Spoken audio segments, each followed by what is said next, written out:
뭐 혹시나 여러분 이렇게 생각하시는 분이 있을 수 있어요. 자, 트럼프가 되면은 여러분이 만약에 미국 국채 금리가 5%, 6%, 7% 간다라고 생각하시면요, 뭘 하셔야 되냐면은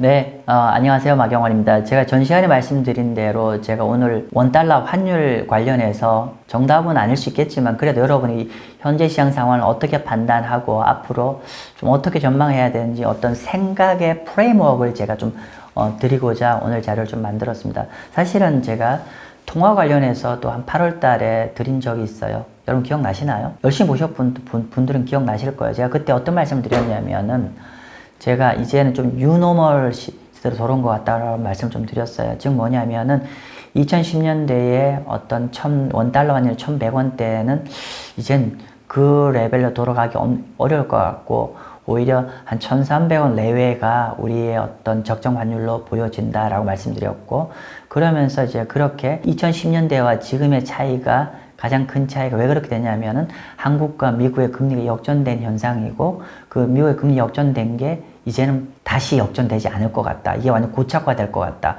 그렇기 때문에 우리가 옛날처럼 다시 1100원대로 더 회귀할 가능성이 굉장히 낮아 보인다 라고 제가 8월 달에 얘기를 했습니다. 오늘 그거 업데이트 드릴게요. 보겠습니다. 일단은 이제 아까 말씀드린 최근의 환율 움직임 큰 범주에서는 도널드 트럼프가 승리할 가능성이 높다라고 생각되면서, 그러면서 미국 국채 금리도 같이 연동해 최근에 좀 많이 올랐거든요. 그래서 어떻게 보면은 이게 연결고리를 이렇게 찾으시면 돼요. 자, 트럼프가 이길 확률이 커지고 거기에 따라 미국 국채 금리가 더 커지고, 그러면서 한국 금리는 안 떴잖아. 제가 지난 시간에 말씀드린 대로. 그러면 한국 금리는 제자리인데 미국 금리 쭉 올라가면 양국 간의 금리 개입이 쫙 벌어지잖아요. 금리 개입이 벌어지면 금리가 높은 나라 통화 강세가 되고 반대편 금리 낮은 나라 통화 약세거든. 최근에 원달러 그렇게 움직이는 거예요. 사실 오늘 결론 다 끝났어요. 그렇게 보시면 될 것 같고요. 원인에 대해서는 다시 한번 볼게요. 지금 이 자료는 제가 이전에도 한번 쓴 자료인데, 근데 요거는 여러분이 도움이 분명히 되실 것 같아서 제가 다시 한번 좀 가져와 나왔습니다. 지금 보시면 여기 원달러 환율인데 KRW인데, 그러니까 우리가 보통 금리 적정 환율을 계산할 때는 두 가지 방법이 있습니다. 하나는 구매력 평가설이라고 해서 PPP입니다. 근데 이제 여기 매크로밴드라는 이제 세계적인 회사에서 이제 원달러 환율에서 구매력 평가설로 PPP로 계산해 보니까 1,300원 정도가 구매력을 봤을 땐 적정 환율이라고 원달러 환율을 보고 있고요. 그 다음에 두 번째로 우리가 통화를 예측하는 게 뭐냐면 양국 간의 금리 차이입니다. 여기 같은 경우는 한국과 미국의 2년 국채 금리 차이고요.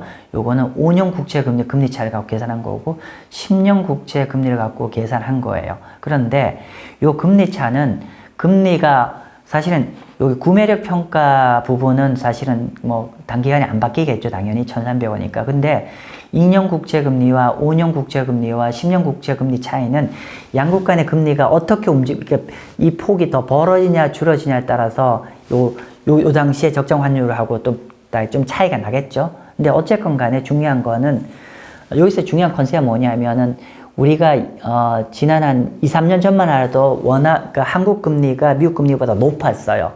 높은 상황인데 지금 미국은 낮은, 지금은 이렇게 역전되어 있어요. 그렇기 때문에 금리가 이렇게 역전된 상황에서는 예를 들면 이 역전된 폭이 늘었다 줄었다 하겠지만은 어쨌건 간에 미국 금리가 한국 금리가 더 높은 상황에서는 1200원 초반대까지는 안 돌아갈 것 같습니다. 그런 얘기입니다. 아무튼 정리를 하면은 현재 금리 레벨이 유지가 된다고, 만약에 한국과 미국의 금리 레벨 차가 유지가 된다고 하면 구매력 평가선으로는 한 1,300원 정도고, 그리고 이 금리 움직임에 따라서 이제 최근에 이제 금리 차의 움직임에 따라서 최근에 환율도 아마 설명이 될 거예요. 왜 1,400원 근처에 가는지에 대해서. 이게 뭐 우리가 하는 이창용 총도 얘기했지만 이거 크라이시스, 그러니까 위기는 아닙니다. 왜냐하면 제가 계속 얘기 드리지만은 만약에 원달러만 이렇게 엄청나게 약세로 갔다면 분명히 문제인데, 전 세계 주요 통화들이 달러와 대비 같이 약세로 가고 있고 그런 상황이기 때문에 그런 위기의 관점을 접근하실 필요는 없고, 단지 현재 금리 레벨이 말도 안 되는 레벨은 아닙니다. 아까 말씀드린 금리 갭이 이렇게 더 확대가 되면서 그렇게 된 측면이 있고, 그러면 정리를 하면은 만약 이 최근에 벌어졌던 미국 금리, 양국 간의 금리 갭이 좀 줄어들면은 원화가 좀 재차 이제 강세로 좀 전환될 수 있는데, 그럼에도 불구하고 갭이 준다는 뜻이지 한국 금리가 더 높아진다는 뜻은 아니거든요. 그렇기 때문에 원화가 강세로 가더라도 제한적인 강세. 뭐 저 개인적 뷰는 강세로 가더라도 1200원 후반대 정도가 하방이지 않을까라는 생각을 좀 갖고 있습니다. 좀 더 볼게요. 자, 보면은, 자, 아까도 말씀드린 대로 여기가 2010년대 환율, 원달러 환율인데, 보면 이때 평균 환율이 1120원이에요. 1120원이거든요. 그래서 많은 분들이 지금 환율 얘기할 때 제일 이제 요때 요거 생각해서 지금 환율이 너무 높은 거 아니냐? 물론 환율 높은 건 맞는데 말도 안 되게 높은 환율은 아니라는 거 좀 여러분 다시 한 말씀 좀 드리고요. 아무튼 요때는 1100원대인데 결론은 이 레벨까지 이제는 가기 힘들 것 같습니다. 왜 그런지 보여드릴게요. 여기 보세요. 여기는 밑에 바 차트를 보시면은요, 여기 2010년부터 해서 최근까지인데, 여기는 이제 바 차트가, 여기 파란색 바 차트가 위로 간다는 거는 한국 금리가 미국 금리보다 이만큼, 한때는 요 오른편을 보셔야 되는데, 한국 금리가 미국 금리보다 2%가 더 높았어요. 2% 정도 높았을 때는 그래도 1100원대 형성되는데, 지금은 최근에, 여기 아래로 마이너스 1%죠. 즉, 한국 금리가 미국 금리보다 1% 이상 낮다는 거예요. 그죠? 이렇게 금리가 낮을 때는 어떻게 간다? 보면 요렇게. 뭔 얘기 하지 말고 최근 한 2년만 보더라도 최근 2년에 원달러 환율이 요 당시에 얼마였죠? 그냥 한 1100원 정도 되는 것 같은데, 요때에 한국 금리가 미국 금리보다 한 1% 더 높았는데, 한 2년 사이에 한국이 이제 미국보다 금리가 오히려 1% 더 낮은 상황이 되었어요. 한국이 저금리 국가, 미국이 한국 대비 고금리 국가로 바뀌면서 이렇게 달러 대비 원화 이렇게 약세로 간 겁니다. 말이 어렵죠? 그냥 쉬운 얘기 할게요. 자, 보세요.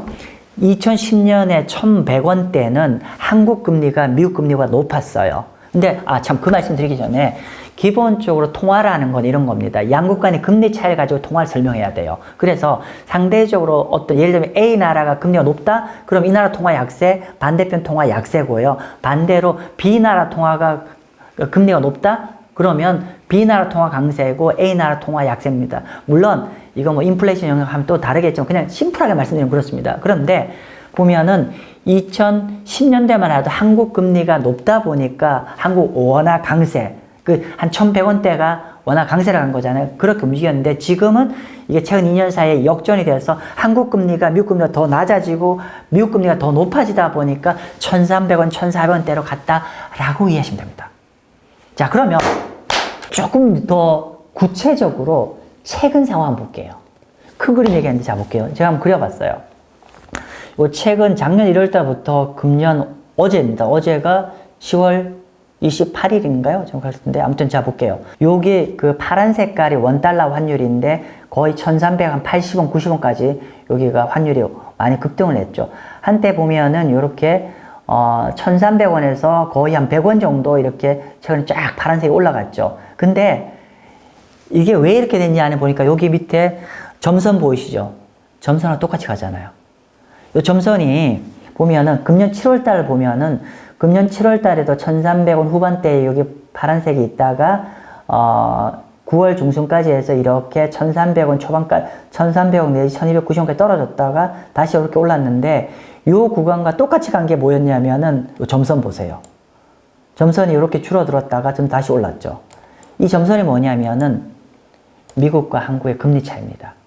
그러니까 뭐냐면 여기 7월 달만 하더라도 한국과 미국 금리 차이가 한 100pp 정도. 그러니까 미국 금리가 한국 금리보다 한 1% 높았다가 9월 중순에 어떻게 됐었냐면 일시적으로 한국과 미국의 금리가 한 0.6까지로 줄어들었어요. 그러니까 아까 제가 말씀드렸죠. 다시 한번 할까요? 자, 미국 금리예요, 한국 금리예요. 그러니까 7월 달에는 미국 금리가 한국 금리보다 한 1% 이상 높을 때는 1360원까지 갔었고 9월 중순에 다시 이제 양국 간 금리 차이가 다시 한 미국 좀 내려서 한 0.6 정도로 갭이 줄어들었어요. 주로 미국 금리가 왔다 갔다 해서 그래요. 그래서 미국 금리가 이렇게 줄어들니까 한 0.6정 차이 나니까 그때 원달러 환율 보시면은 다시 1,300까지 줄어들었잖아요. 근데 최근에 어떻게 했죠? 아까 제가 지난 시간에서 보여드렸지만은 한국 금리는 최근에 거의 안 움직였거든요. 반면 미국 금리 쫙 올랐잖아요. 그래서 다시 최근에 금리 차가 다시 120bp, 한 1.2% 차이났어요. 그러니까 금리 갭이 더 벌어지니까 최근에 다시 원화가 약세로 간 겁니다. 되게 심플하죠? 이렇게 이해하시면 됩니다, 여러분들. 그죠? 자, 그러면 중요한 거는 과거는 이렇게 됐는데 앞으로 어떻게 앞으로? 뭐 혹시나 여러분 이렇게 생각하시는 분이 있을 수 있어요. 자, 트럼프가 되면은 뭐 여러 가지 이유 때문에 미국 금리 엄청나게 올라가겠네? 만약 그렇게 생각한다면은요, 한국 원화 자산 다 버리셔야 됩니다. 무조건 달러 사셔야 됩니다. 만약에 그 논리라고 하면, 만약에 여러분이 만약에 미국 국채 금리가 5%, 6%, 7% 간다라고 생각하시면요, 뭘 하셔야 되냐면은 달러 사셔야 됩니다. 원화 굉장히 원화는 1,500원, 1,600원도 갈 수 있어요. 만약 그렇게 생각한다면. 근데 좀 여담인데, 금리 그렇게 되면은 많은 분이 생각하는 주식은 어떻게 될까요? 주식도 다 깨집니다.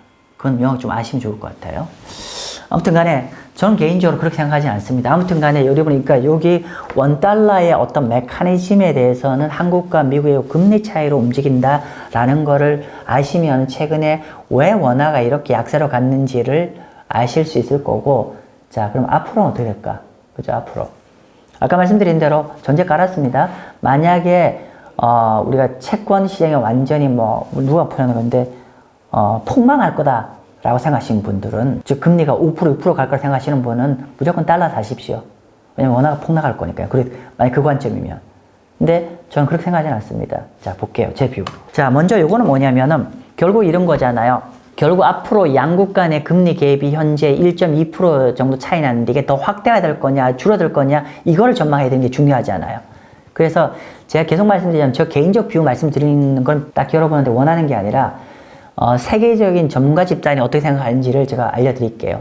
정리를 하면 아까 양국간의 금리가 갭이 현재 이만큼 벌어졌던 게 더 확대가 될 거냐 아니면 이 확대가 줄어들 거냐를 한번 보도록 하겠습니다. 자, 이 자료는 어떤 자료냐면 제가 블룸버그에서 가져왔어요. 블룸버그 가져온 자료인데 요거는 이제 요거는 뭐냐면 한국의 중앙은행 금리, 여기 한은금리, 그리고 요거는 한국 10년 국채금리, 요렇게 되어 있어요. 자, 그런데 요거는 어떤 거냐면은 특정 하우스의 골드만삭스나 JP 모간이나 도이치뱅크나 특정 하우스의 뷰가 아니라 요 그림 축은 뭐냐면은 이 글로벌 투자은행들의 컨센서스를 정리해 놓은 거예요. 그랬는데 결론적으로 한국은행의 금리 레벨은 어떻게 보냐면은 결국은 한국은행 금리는 한 2.4 내지 2.5까지 금리를 내릴 거라고 글로벌 투자은행들은 생각하고 있고요. 그 다음 한국의 10년 국채 금리가 3%로 되어 있는데 적어도 한 2%대 중반까지는 떨어질 거라고 보고 있습니다. 제 뷰가 아니라 투자은행들 뷰입니다. 여러분 좋아하시는 투자은행 뷰의 컨센서스입니다. 정리를 하면 어쨌건 간에 한국 금리는 이렇게 시장금리 한 0.5 정도는 향후 한 1년 안에 떨어질 거라고 보고 있는 게 글로벌 투자은행 뷰고요. 반면 제가 미국 거 보여드릴게요. 자, 미국 거는 어떻게 되냐면은 여기 보시면 요 빨간 색깔이 미국 국채 금리고요. 요게 뭐냐면은 중앙은행 금리입니다. 미 연준 금리인데 연준 금리는 지금 시장의 컨센서스는 어떻게 되냐면은 3.2까지 연준 금리를 인하할 거라고 시장은 전망을 하고 있고, 그리고 지금 최근에 여기가 업데이트가 안 돼 있는데 지금 어디까지 올라왔죠? 최근에 지금 금리가 쭉 올라와서 어디까지 왔죠? 요 레벨까지. 지금 4.2, 4.1 요 레벨에 와 있잖아요. 그죠? 자, 요 레벨에 와 있는데 향후 1년 뒤에 시장 전망은 글로벌 투자원 전망은 3.7, 3.8까지 떨어지는 거죠. 그래서 최근에 금리 올라간 게 제가 왜 트레이딩 기회인지 제가 말씀드린 연유입니다. 만약에 3.7 레벨이면 별로 이 글로벌 투자은행들 비율만 관점에서 본다면 별로 그렇게 많지 않았는데 제가 금리 좀 많이 올랐잖아요. 그래서 4.2, 4.3에서는 글로벌 투자은행 관점에서는 한 0.5 정도는 올라갈 여지가 있죠. 좀 그렇게 보시면 될 것 같고요. 그래서 결국은 제가 양국 간의 금리 전망을 해놨는데 어떻게 해요? 얼추 비슷하죠? 비슷합니다. 비슷하거나 그런 상황인데 지금 현재 양국 간의 금리 차이가 120bp까지 벌어지면서 원달러가 약세로 갔잖아요. 근데 이게 분기별 전망인데 예를 들면은 금년 말 연초 정도 본다면 요 정도 되겠죠. 양권의 금리, 그러니까 미국과 한국의 요 금리 갭을 여기 투자은행끼리 한 걸 제가 블룸버그 자료를 정리해 놓은 건데 대충 보면은 어떻게 돼요? 0.9 정도 차이 나잖아요. 그럼 현재 120 차이 난 게 어떻게 된다? 한 30bp 줄어드는 거잖아요. 그러면 어떻게 되죠? 원달러 환율 이론적으로 지금 레벨보다 좀 더 줄어들 수 있겠죠. 그죠? 그렇게 이해를 하시면 될 것 같다. 그 말씀 좀 드리고요. 자, 그리고 한번 정리해 볼게요. 그러니까 우리가 통화를 얘기할 때도 채권 잘 알아야 돼요. 채권 잘 알아야 돼요. 그래서 최근에 달러 대비 원화 약세는 양국 간의 금리 격차 확대와 트럼프 트레이드에 영향이 있다라고 말씀드릴 수 있을 것 같고, 그런데 아까 말씀드린 대로 최근에 미국이 일시적으로 과하게 좀 뜬 부분이 있기 때문에 최근에 확 격차가 벌어졌는데 이 격차는 앞으로 아주 뭐 절대적으로 양국 간의 금리가 재역전되진 않겠지만은 좀 갭은 좀 축소가 될 것 같다. 그리고 트럼프가 중장기적으로는 달러 약세 정책을 구사를 하고 있거든요. 달러 약세라는 거는 원화 강세를 얘기하는 겁니다. 요 부분 조금 더 부연설을 드리면은 트럼프는 기본적으로 아까 말씀드린 대로 제조업 강세를 얘기를 하고 있고, 그러니까 미국 제조업 부흥을 얘기하고, 제조업 부흥이면은 미국의 주요 교역 파트너들이 해당하는 통화 약세를 가는 걸 용납을 하지 않죠. 뭐냐면 미국 제조업이 경쟁력이 있으면 그러니까 오히려 이제 경쟁 국가들이 통화 약세로 가면 미국 제품 가격이 비싸지는 거기 때문에 반대로 야 너희들 통화 약세 일부적으로 만들면 안 돼. 너희 되게 혼내줄 거야. 그죠? 뭐 그런 얘기고, 그러면 그 교역 주요 파트너가 누구냐면 3명 있잖아요. 중국, 일본, 한국. 그죠? 최근에 원화 약세된 것들이 중장기적으로 트럼프의 정책 같은 걸 생각한다고 하면은 일정 부분은 원화가 좀 현재 레벨보다 좀 강세로 갈 여지가 있지 않겠냐는 얘기고요. 그러나 아까 우리가 1,100원대로 돌아갈 거는 우리 기대하시면 안 될 것 같다. 왜냐하면은 한국과 미국의 금리 역전 현상은 아마 이제는 계속 고착화될 것 같아요. 최근에 월드뱅크 자료 나왔죠. 한국의 잠재 성장률이 미국 잠재 성장률보다 낮아요. 그리고 제가 계속 말씀드리죠. 한국은 급속한 노령화, 출산율 저하 이렇게 되기 때문에 제가 그래서 계속 한국 국채에 대해서 좀 강추드린 연유입니다. 어쨌건 간에 이렇기 때문에 양국 금리가 다시 한국이 높아지고 미국 금리 낮아질 가능성은 굉장히 희박하다.